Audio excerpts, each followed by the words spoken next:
वैभव नगरी का राजा जयसिंह बहुत अभिमानी और दुष्ट प्रवृत्ति का व्यक्ति था। उसकी एक बहुत बुरी आदत थी। वह किसी सुंदर लड़की से जबरदस्ती विवाह कर लेता और फिर किसी न किसी बहाने उससे नाराज होकर उसे कारागार में डाल देता। इस प्रकार राजा जयसिंह अब तक कई स्त्रियों को कारागार में डाल चुका था। वैभव के लोग उसके खिलाफ कुछ बोलने से डरते थे, क्योंकि राजा वेश बदलकर नगर में घूमता था। यदि वह किसी को उसके खिलाफ कुछ कहते सुन लेता तो अपने सैनिकों को भेजकर उसे कारागार में डालवा देता। एक दिन राजा जयसिंह चूड़ी वाले का वेश धारण कर नगर के पास एक गांव में पहुंचा। वहां उसने एक चबूतरे पर बैठकर चूड़ियां बेचनी शुरू कर दी। उसी गांव में एक गरीब किसान की बेटी कमला भी रहती थी, जो अत्यंत सुंदर थी। कमला ने भी राजा से चूड़ियां पहनी। कमला की सहेलियों ने मजाक करते हुए कहा, कमला, तेरे हाथों में ये चूड़ियां कितनी सुंदर लग रही हैं। एक सहेली ने कहा, तू खुद इतनी सुंदर है कि तुझे देखकर राजा भी मोहित हो जाएगा और तुझसे विवाह कर लेगा, फिर तुझे अपनी रानी बनाकर महल में रखेगा। इस पर कमला ने दृढ़ता से कहा, मैं उस दुष्ट राजा से कभी विवाह नहीं करूंगी। सहेली ने चुटकी ली, लेकिन राजा तुझसे जबरदस्ती ब्याह कर ले गया तो? कमला ने जवाब दिया, अगर उसने ऐसा किया तो मैं उसे सबक सिखाकर उसकी अक्ल ठिकाने लगा दूंगी। यह कहकर कमला अपनी सहेलियों के साथ बातें करती हुई घर लौट गई। राजा जयसिंह ने कमला की सारी बातें सुन ली थीं और मन ही मन सोचने लगा, मैं इस लड़की से अवश्य विवाह करूंगा, फिर देखूंगा कि यह मुझे क्या सबक सिखाती है।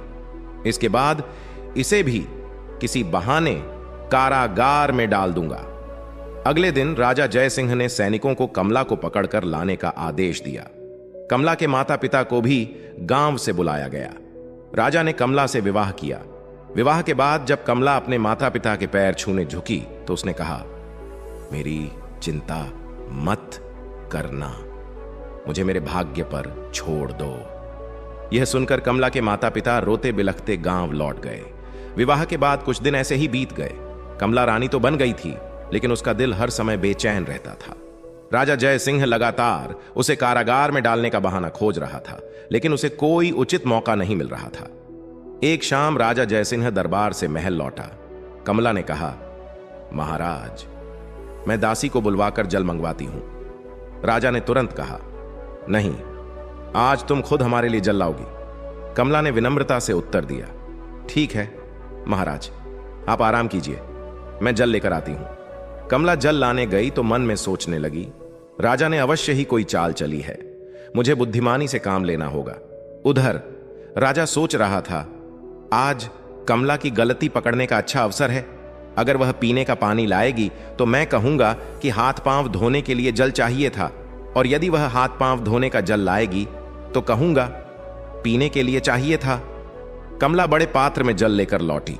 राजा ने उसे देखकर कहा, हमने पीने के लिए जल मंगवाया था और तुम हाथ पांव धोने के लिए यह बड़ा पात्र लेकर आई हो। कमला ने शांत स्वर में कहा, महाराज, मेरी बात सुनिए। जब कोई बाहर से आता है तो पहले उसे हाथ पांव धोने के लिए जल दिया जाता है और उसके बाद पीने के लिए। मैंने दासी से कह दिया है कि वह आपके पीने के लिए जल लेकर आए, तब तक आप हाथ पांव धो लीजिए। उसी समय दासी भी जल लेकर पहुंच गई। राजा को समझ आ गया कि कमला ने अपनी बुद्धिमानी से उसे मात दे दी है। उसने मन ही मन सोचा, आज तो ये बच गई, लेकिन अगली बार इसे नहीं छोड़ूंगा। एक दिन राजा जयसिंह कमला के साथ विश्राम कक्ष में बैठा हुआ गहरी सोच में डूबा था।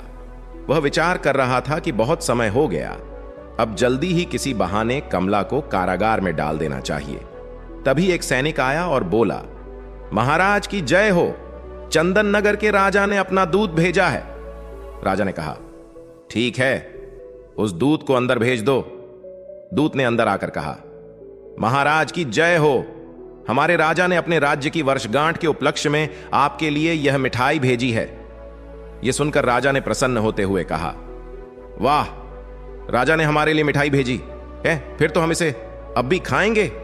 राजा ने मिठाई का एक टुकड़ा उठाया ही था कि कमला ने अचानक उसके हाथ पर मारकर मिठाई नीचे गिरा दी। राजा क्रोध में बोला, कमला, तुमने हमारे मित्र राजा की भेजी हुई मिठाई गिरा दी, तुम्हें इस गलती की सजा मिलेगी।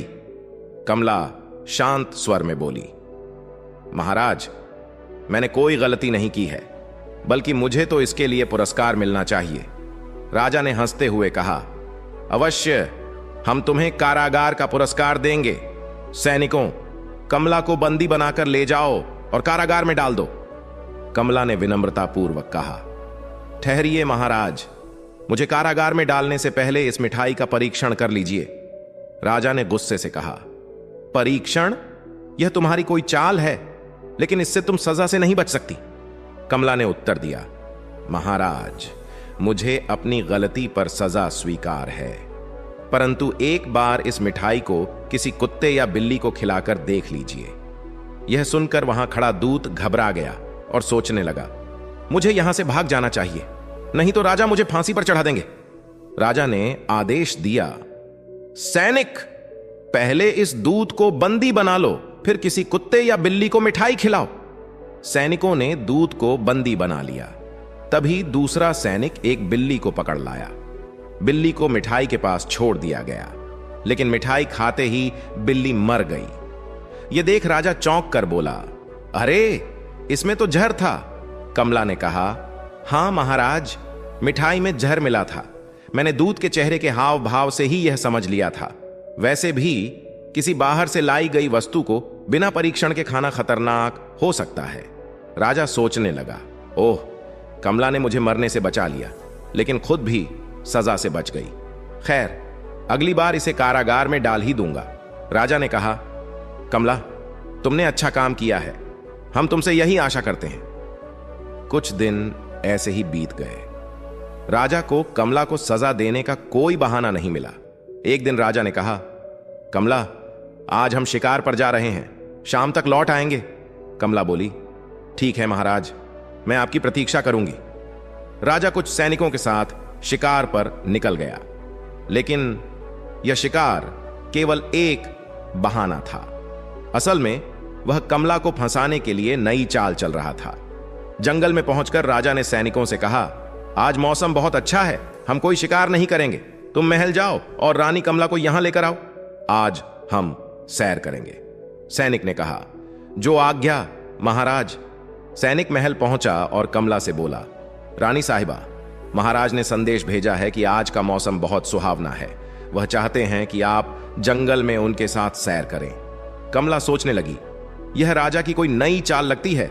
कुछ सोचकर उसने कहा, सैनिक, तुम महाराज से जाकर कह दो कि मैंने जंगल में आने से मना कर दिया है। सैनिक ने कहा, लेकिन रानी साहिबा, महाराज को यह सुनकर क्रोध आएगा। कमला ने दृढ़ता से कहा, तुम वहीं करो जो मैंने कहा है, और यह मत भूलो कि मैं वैभव नगरी की रानी हूं। सैनिक वापस जंगल लौट गया और राजा से कहा, महाराज, रानी ने जंगल में आने से इनकार कर दिया है। यह सुनकर राजा गुस्से में बोला, उसने हमारे आदेश को मानने से इनकार कर दिया, हम उसे इस अपराध की सजा अवश्य देंगे। अभी महल के लिए प्रस्थान करो। महल में पहुंचते ही राजा सीधा कमला के कक्ष में गया और गुस्से में बोला, कमला, हमने तुम्हें जंगल में बुलाया था, लेकिन तुमने वहां आने से इनकार कर हमारे आदेश का उल्लंघन किया। आज तुम्हें इस अपराध की सजा अवश्य मिलेगी। रानी शांत स्वर में बोली, महाराज, मैंने कोई अपराध नहीं किया और न ही आपके आदेश का उल्लंघन किया है, बल्कि मैंने उस सैनिक के साथ जाने से इनकार करके आपको एक बड़ी मुसीबत से बचाया है। आपने उस सैनिक के साथ कोई लिखित संदेश या निशानी नहीं भेजी थी। ऐसे में मैं कैसे मान लेती कि वह सैनिक वास्तव में आपका दूत था? वह चंदन नगर के शत्रु राजा का गुप्तचर भी हो सकता था। यदि वह मुझे धोखे से अपने साथ ले जाता तो आपका अपमान कितना बड़ा होता। राजा यह सुनकर कुछ देर सोचता रहा। उसे महसूस हुआ कि कमला सही कह रही है। ओह, फिर से बच गई, उसने सोचा। लेकिन वह भीतर ही भीतर गुस्से में भर गया। अब मैं इसे एक पल भी सहन नहीं कर सकता। आज इसे कारागार में डालकर ही दम लूंगा। राजा ने कठोर स्वर में कहा, कमला, तुम अधिक बातें बनाकर अपने आप को बुद्धिमान दिखाने की कोशिश करती हो। इस चालाकी के लिए हम तुम्हें कारागार की सजा देते हैं। कमला ने शांत लेकिन दृढ़ स्वर में उत्तर दिया, महाराज, आप किसी असहाय लड़की को जबरदस्ती रानी बनाकर बड़ी आसानी से कारागार में डाल सकते हैं, लेकिन यदि आप विजयनगर की राजकुमारी को अपनी रानी बनाकर दिखा दें, तभी आपकी बहादुरी का प्रमाण होगा। राजा तमतमाकर बोला, हमें क्रोध मत दिलाओ, हम किसी से भी विवाह कर सकते हैं। रानी मुस्कुराई और बोली, ठीक है महाराज, यदि आप विजयनगर की राजकुमारी को रानी बनाकर नहीं ला सके तो आपको किसी भी लड़की को कारागार में डालने का अधिकार नहीं होगा। राजा ने गर्व से कहा, ठीक है, हम कल ही विजयनगर के लिए प्रस्थान करेंगे, लेकिन राजकुमारी को साथ लेकर लौटते ही तुम्हें कारागार में डाल देंगे। अगले दिन राजा घोड़े पर सवार होकर विजयनगर की ओर निकल पड़ा। कई दिन की यात्रा के बाद आखिरकार वह विजयनगर पहुंच गया। वहां पहुंचकर उसने सोचा, यह नगरी तो अत्यंत सुंदर है, यहां की राजकुमारी भी अवश्य ही अद्वितीय सौंदर्य की होगी। विजयनगर की राजकुमारी चंद्रा ने पहले से एक घोषणा करवा रखी थी, जो कोई इस कुएं से पूरे नगरवासियों को जल पिलाएगा, मैं उसी से विवाह करूंगी। यह सुनकर राजा सोचने लगा, अरे फिर तो राजकुमारी से विवाह करना बेहद आसान है, यह काम तो मैं बड़ी आसानी से कर लूंगा। राजा तेजी से घोड़ा दौड़ाता हुआ महल के दरवाजे पर पहुंचा। सैनिकों ने राजकुमारी को सूचित किया, राजकुमारी जी, वैभव नगर के राजा जय सिंह यहां आए हैं और आपकी शर्त पूरी करना चाहते हैं। राजकुमारी ने राजा से कहा, राजा जी, एक बार फिर सोच लीजिए, यदि आप शर्त पूरी नहीं कर सके तो आपको बंदी बना लिया जाएगा। पहले भी कई राजा और राजकुमार यहां बंदी बनाए जा चुके हैं। राजा ने आत्मविश्वास से कहा, मैं आपकी शर्त अवश्य पूरी करूंगा, आप विवाह के लिए तैयार रहें। राजकुमारी ने सैनिकों को आदेश दिया, इनके लिए अतिथि गृह का प्रबंध करो, ये कल सुबह से जल पिलाने का कार्य शुरू करेंगे। अगले दिन सुबह राजा जयसिंह ने कुएं से जल निकालकर नगरवासियों को पिलाना शुरू किया। सुबह से दोपहर हो गई, फिर शाम, लेकिन नगरवासियों की भीड़ कम होने का नाम नहीं ले रही थी। राजा बुरी तरह थक चुका था। वह सोचने लगा, अब तो खड़ा होना भी मुश्किल हो रहा है और भीड़ है कि खत्म होने का नाम नहीं ले रही। अब मैं क्या करूं? थकान से चूर राजा जब कुएं से पानी निकालने के लिए उठा तो उसके कदम लड़खड़ा गए और वह कुएं की मुंडेर पर गिर पड़ा। यह देख नगरवासी बोले, देखो, राजा गिर पड़ा, कोई इन्हें उठाओ। लेकिन वहीं खड़े सैनिकों ने कहा, ठहरो, राजा को कोई हाथ नहीं लगाएगा, हम इन्हें बंदी बनाकर राजकुमारी के पास ले जाएंगे। राजा सोचने लगा, हे भगवान, मैं यहां क्या सोचकर आया था और क्या हो गया। सैनिक राजा जयसिंह को पकड़कर राजकुमारी चंद्रा के पास ले गए। राजकुमारी ने गंभीर स्वर में कहा, राजा जयसिंह, आप मेरी शर्त पूरी करने में असफल रहे, अब आपको कारागार में रहना होगा। राजा को कारागार में डाल दिया गया। कुछ दिनों तक राजा वापस नहीं लौटा तो कमला को चिंता होने लगी। उसने कुछ गुप्तचरों को राजा की खोज में भेजा और कहा, मुझे महाराज का पता लगाना है, इस काम के लिए तुम्हें उचित इनाम मिलेगा। कुछ दिनों बाद गुप्तचर लौट कर आए और बताया, रानी जी, महाराज विजयनगर में बंदी बनाए गए हैं, वे राजकुमारी की शर्त हार गए थे। कमला ने गंभीरता से कहा, ठीक है, तुम इस बात का जिक्र किसी से मत करना। अगले दिन कमला ने महामंत्री से विचार विमर्श किया और कहा, महामंत्री जी, मैं राजा को छुड़ाने के लिए स्वयं जाऊंगी, मेरे पीछे आप राज्य के सभी कार्य संभालें। यह कहकर कमला राजकुमार का वेश धारण कर विजयनगर की ओर निकल पड़ी। कई दिनों की लंबी यात्रा के बाद कमला विजयनगर पहुंच गई। महल के द्वार पर पहुंचकर जब उसने पहरेदार को अपने आने का प्रयोजन बताया तो वह उसे राजकुमारी चंद्रा के पास ले गया। राजकुमारी चंद्रा ने कमला से कहा, राजकुमार, एक बार फिर सोच लो, ऐसा ना हो कि तुम्हें आजीवन कारागार में रहना पड़े। कमला ने उत्तर दिया, राजकुमारी जी, यदि मैंने आपकी शर्त पूरी कर ली तो आपको मुझसे विवाह करने के साथ साथ सभी बंदियों को भी मुक्त करना होगा। राजकुमारी मुस्कुराते हुए बोली, ठीक है राजकुमार, मुझे आपकी शर्त स्वीकार है। अगले दिन सुबह कमला कुएं पर पहुंची और फुर्ती से स्त्री, पुरुष और बच्चों की भीड़ को जल पिलाना शुरू कर दिया। शाम होने से पहले कमला ने सभी नगरवासियों को कुएं से पानी पिला दिया। इस कार्य को करते हुए उसे संतोष और आनंद की अनुभूति हुई। वहां खड़े सैनिकों ने कहा, राजकुमार, आपने शर्त जीत ली है। अब कृपया हमारे साथ राजकुमारी के पास चलें। जब सैनिकों ने राजकुमारी चंद्रा के कक्ष में जाकर यह सूचना दी तो वह बोली, राजकुमार, अपनी शर्त के अनुसार मैं आपसे विवाह करने के लिए तैयार हूं और सभी बंदियों को मुक्त करने का आदेश देती हूं। दूसरे दिन कमला का विवाह राजकुमारी चंद्रा के साथ धूमधाम से संपन्न हुआ। विवाह के बाद कमला ने राजा जय सिंह को अपने सेवक के रूप में रख लिया। चूंकि कमला राजकुमार के वेश में थी, जय सिंह उसे पहचान नहीं पाया। कमला ने कहा, जय सिंह, मैंने तुम्हें कारागार से मुक्त कराया है, अब तुम्हें मेरे साथ रहना होगा।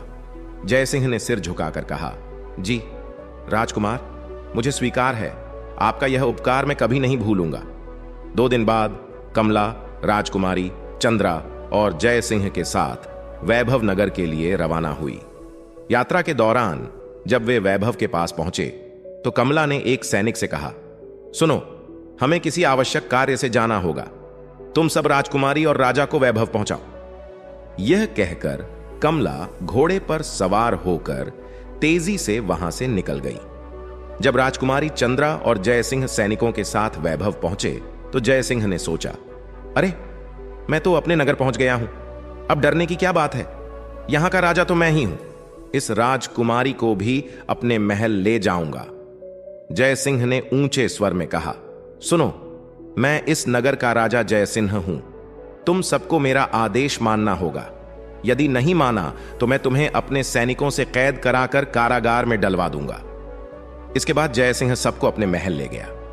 महल में पहुंचते ही जय सिंह ने कमला को अपने कक्ष में बुलाया। कमला ने पूछा, आप आ गए महाराज, कई दिनों से मैं आपकी प्रतीक्षा कर रही थी। जय सिंह ने गर्व से कहा, हम विजयनगर की राजकुमारी चंद्रा को अपनी रानी बनाकर लाए हैं, अब तुम्हें शर्त के अनुसार कारागार में रहना होगा। कमला चंद्रा के पास जाकर बोली, राजकुमारी चंद्रा तो सचमुच बहुत सुंदर है, लेकिन क्या सच में महाराज ने आपको शर्त जीतकर रानी बनाया है? जय सिंह ने उत्तर दिया, राजकुमारी चंद्रा तुम्हारे सामने बैठी हैं, फिर तुम ऐसा प्रश्न क्यों कर रही हो? कमला ने गंभीर स्वर में कहा, महाराज, आप झूठ बोल रहे हैं। यह तो मुझे पता है, क्योंकि राजकुमारी चंद्रा और मैं सहेलियां हैं। जिस राजकुमार ने राजकुमारी चंद्रा से विवाह किया था वह और कोई नहीं बल्कि मैं स्वयं थी।